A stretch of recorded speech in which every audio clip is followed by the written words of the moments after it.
Hello and welcome back to Steve Time to the 5280 Media YouTube channel. And for those who are watching on Instagram as well, welcome on in. Glad to be back here on August the 21st of 2025. We have several good topics that we're going to talk about today on Steve Time. My name is Steve. Thank you for watching. And if you have not subscribed to 5280 Media on YouTube, feel free to do so. We just hit 15 subscribers the other day, and we're growing quickly on Instagram and X. We would appreciate your follow, and especially if you're a Denver sports fan and you want to get into some of the content that we have, don't hesitate to follow us over there at 5280 Media. Jumping right into our first topic of the day, and this is a conversation that I've been talking to myself for the last few days now as we approach the NFL season, and the Broncos are about to play their final preseason game this upcoming Saturday against who are we playing? Anyways, the Broncos, we're going to be playing the last preseason game before the regular season starts. And there's been a lot of question marks in my mind racing over the last few days, and a lot of conversations, and I think there is definitely some room for concern if you're a Broncos fan. Not because of what we've seen in the preseason. I'm not worried about that. It's just the preseason. And by the way, we're playing the Saints. So yeah, they're irrelevant in my mind right now. Sorry, Saints fans, but there's some concern, and I think for a lot of Broncos fans, there should be some concern for you guys as well in some sort of way. I'm not telling you that you should be worried about, you should be worrying yourself to death about week 1 against the Titans, because let's be real, the Titans have been bad over the last few years, right? I mean, they've had a quarterback situation really ever since Ryan Tannehill was there. They've had a quarterback situation, and it just, it hasn't worked out well for them in Tennessee. And I think for a lot of people, I think a lot of people are actually underrating this Titans team. They have a new head coach. They've hired some new people. They hired a new general manager this offseason, if I'm not mistaken. They hired some new coordinators as well. And looking at Titans Wire online, shout out to those guys for some of the information I'll be sharing on this episode. But they share some of the strengths and some of the weaknesses with this team, and the NFL, according to ESPN, ranked the Titans pretty low with their starting lineup ranking 28th in the NFL, which is near the bottom of the list, but they're not the worst. According to ESPN, they feel like their defense is going to be pretty solid this year, especially their defensive line. And that's going to be something to watch here. Of course, they still have Will Levis, but he is obviously not going to be the starting quarterback for them this year. Will Levis had a few flashes last year for the Titans, but obviously, like I said, the Titans were pretty bad last year. They had a couple good games and surprising games, but still, this Titans team, talent-wise, is not very good. And heading into this year, again, their biggest strength, according to the NFL and to ESPN, is their interior defensive line. And one of the guys is obviously a name that almost all football fans should know, is Jeffrey Simmons. He had he had over the last 4 seasons 26.5 sacks, according to this article here, which is one of the best in the league. And Trayvondre Sweat, I think that's how you pronounce his name. He had a great year last year, 13th highest grade among qualified defensive tackles. So there's a lot to be excited about, especially with the defensive line. If you're the Titans here, their biggest weakness, according to ESPN, is their front seven, and some of their offensive line. That's the biggest weakness for a lot of people that are looking at the Titans here. And I think if you're a Titans fan, obviously you're really hoping that the offensive line can protect Cam Ward here, because if they can't protect Cam Ward, you're going to be in trouble. And you're kind of riding on him to have a solid year for him to be a potentially rookie of the year. Now, I'm going to go out and say this. I think Cam Ward could potentially win rookie of the year in the NFL. That's if he has a healthy O-line, a good O-line that is protecting him. That's the only way I think he is going to do well this year. And I think that Broncos fans, like I said, should not be underrating the Titans team. I would not be shocked, and I hate saying this, I would not be shocked if the Titans upset the Broncos in week 1. And, for me as a Broncos fan, I don't like hearing that. But I feel like over the last several years, we've seen slow starts for the Broncos, especially with Bo Nix heading into his second year as a Broncos quarterback, as the next generational quarterback for the Broncos. There's still going to be struggles here for Denver and for Bo Nix. I think it's not going to be a perfect world. There rarely ever is, and I'm just concerned that the Broncos offense is going to have a slow start and the defense will get to Bo Nix. That's one thing I'm looking at here, and I hope and pray that the Broncos can be prepared against Cam Ward, because Cam Ward, let's be honest, he's going to be heading into Denver looking to have a hot start to his career in the NFL, and he's going to have an insane game against the Broncos defense, which, again, they have been amazing over the last couple of years. But again, like I said, the Broncos defense, we've seen multiple times, they've had slow starts, and then they'll obviously get better at the end of the season. So for my Broncos, just contain Cam Ward and get after that O-line, because if the Broncos can't get after that Titans O-line, there's a real chance the Broncos lose this game against the Tennessee Titans, which would be horrible, because these are trap games, and the Colts game in week 2, that's also a trap game. There's a possibility they lose that. I hope and pray that they don't, but these first 2 games are trap games. And if the Broncos come out on the other side unsuccessful and they start the year 1-1 or 0-2, you're more than likely probably not going to win the division unless the Chiefs just flat out do not do well this year, which I don't think is going to happen. I think the Chiefs are going to try to get back to the Super Bowl, obviously. So, again, the key for the Broncos in week 1 is to contain Cam Ward, get after that offensive line, and yeah, really, I feel like it's going to be their defense. Offense, there's still question marks. And one of the guys over at Bronc Bros, who I produce with over here at 5280 Media, Adam, shared recently on the Bronc Bros podcast, that he is a little bit concerned about the wide receiver group. And of course, just yesterday, the Broncos traded Devon Vele to the Saints for a couple draft picks. So the wide receiver room might be a little bit thin, even though I feel like it's a little bit better than it was last year, especially with Pat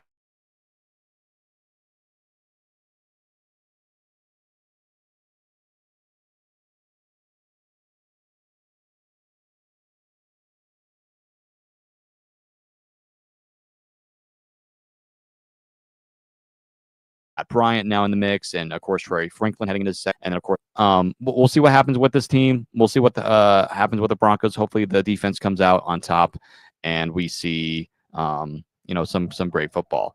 Did I say the Titans come out on top, dude? I do apologize, and again, I'm not wishing anything, folks. We're going to see what happens here, but. Anyways, let's head into our second topic here for some Broncos predictions. And if you do hear a little bit of a noise in the background, I do apologize. A little bit of my sound is not working correctly today. But for some predictions for the Denver Broncos, last year I had the Broncos going 9-8. I was just one game off. They went 10-7.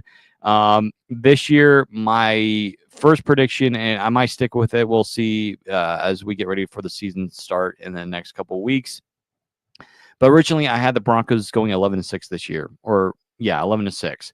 I think overall, on paper, this is a better team than it was last year, and our defense is obviously, I think, is going to be fantastic. We made more additions to the defense, obviously, Hufanga, Jahdae Barron, and then obviously Dre Greenlaw. This defense is going to be arguably top 5, maybe even top 3 defense in the NFL if it can stay healthy.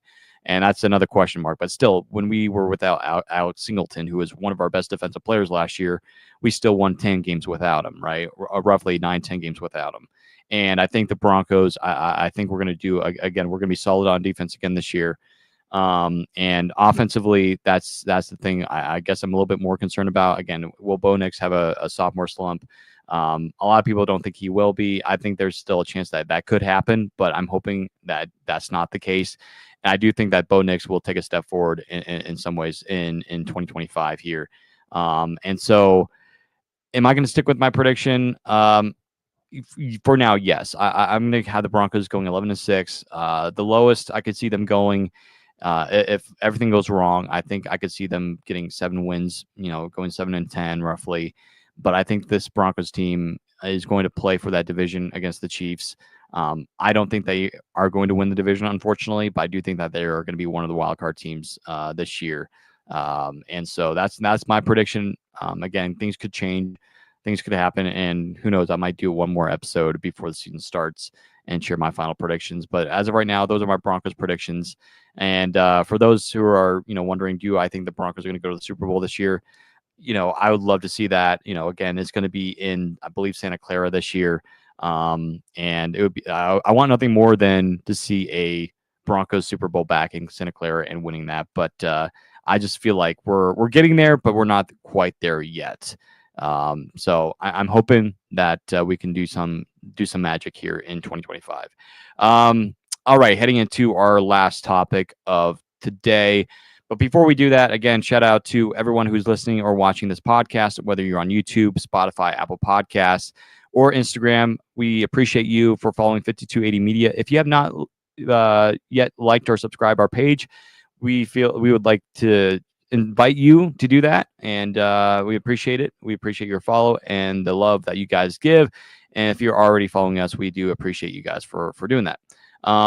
And again, another quick thing before we head into our last topic here, college football is coming up. We have the Rams and the Air Force. So we have CU starting up in the next week or so with college football. So that's exciting stuff. So stay tuned over to 5280 Media, to our Instagram page for some college football content. We're looking forward to that. All right. So my beloved Colorado Rockies. So for those who already know, I'm sure some of you already know, but for those who don't know, I cover the Rockies over at Rockies Now, which is our Rockies page here at 5280 Media. And it's been a tough year covering the Rockies. Obviously, I did an episode a few months back talking about the Rockies and how it's just nothing was working. Bud Black was still, I think, our manager at the time, and of course Warren Schaefer now took over. He's now the interim manager for the Rockies, and ever since the All-Star break, the Rockies have been right around 500, which has been awesome to see. And I think that the Rockies, they might have something here. They've been playing a lot of the younger players, which has been great, and it's something that we've been wanting to see for a long, long time. And I felt like Bud Black was just not doing that consistently enough. Or he would send down players after a bad game, and then these players would get hot in AAA, and then the Rockies would call them back up for a game or two, and they would go 0 for 4, 0 for 5, and therefore Bud Black thought that it was best for them to go back down rather than just give them consistent playing time. The Rockies have been playing much better baseball, watchable baseball, as you can see. I put in the graphic there. Things have been much better for the Rockies, and it's been great to see. And while the Rockies numbers still, this is going to be the worst year in Rockies history. At least it's not, I don't think, as of right now, if things hold up and the Rockies are only, roughly 5 to 6 wins away from avoiding history, from, making the new worst record in Major League Baseball.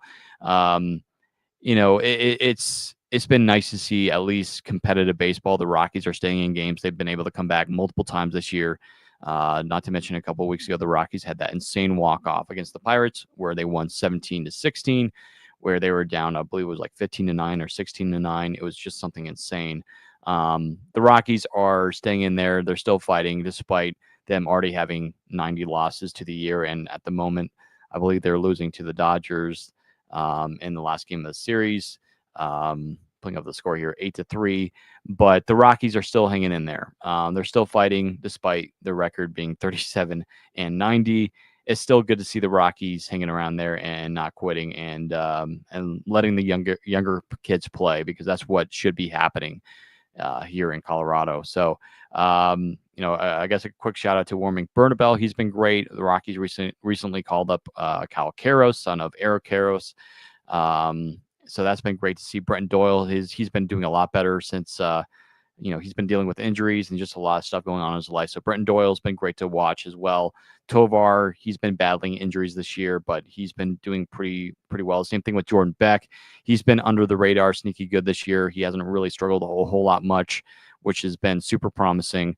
And you love to see it. And the Rockies are, again, hanging in there, and hopefully they should be able to avoid the all-time worst record in Major League Baseball history by the Chicago White Sox, who made that last year when they won, I believe, 41 games last year. The Rockies already have 37. So if they win 4 more, they will tie that record. If they win 5 more, they're going to break that record, and I think they're going to do that. So, Rockies fans, you don't have to worry. I think we won't have to worry about that because there's still a month and a half of baseball left. So there's that for you. I think that's going to wrap it up for this episode of Steve Time. Again, if you'd like to share some of your thoughts, your comments on this episode or anything that we talked about today, feel free to let us know at 5280 Media, whether commenting on Instagram, X, or right here on YouTube. We would appreciate it, and we would love to talk with you and talk some sports with you guys. Again, thank you guys so much for watching. If you have not yet subscribed to 5280 Media on YouTube, Instagram, or X, we would deeply appreciate it. We're growing the family over here at 5280 Media and growing into the best place for Denver sports content. On behalf of myself and everybody over here at 5280 Media, thank you for watching, and we'll see you all next time.